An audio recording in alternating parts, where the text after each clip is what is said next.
That's the AP view and the sagittal and the axial view. So those color frames are also have a colored line associated with that.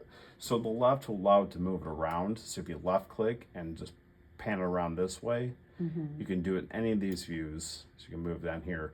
Now, but if you right mouse click, you can move by rotating. So right mouse means rotate as you move it around.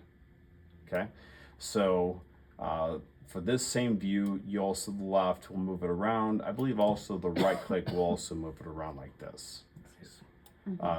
So in this view, you have this 3D rendering toolbar, which has the settings to adjust this. So you can adjust the brightness if you want, you can adjust the contrast, but most importantly, you can adjust the threshold. So the third sidebar allows you to adjust how much information from their lips and their skin all the way to removing the artifact you might see coming off of heavy metals and other restorations, but you can also reduce it down to only seeing the crowns. So maybe you adjust this something like this, and then it's possible then to save this as a default. If I go to this wrench on this little pane here for 3D rendering, it has different rendering types.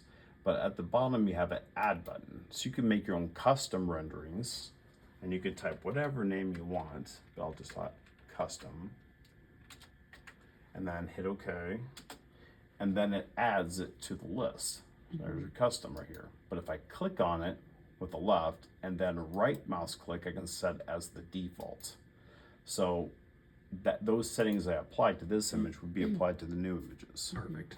Now, I showed you a way to move the volumes around. So you have the left and the right to move this around. The other way to do this is if you turn off this button, the move, rotate, volume button.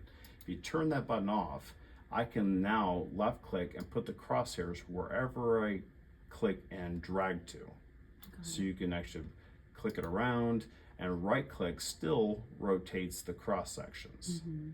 That's cool. So if you wanted to see on this arch, you'll notice that I'm up in the maxillary right now with the axial blue line. If I click in the axial for this side of the dental arch, I can now right click and follow the dental arch. Not perfectly, but you can see now quickly a quick sagittal view of that area. So the 3D section is not moving with the other three, right? It is not, but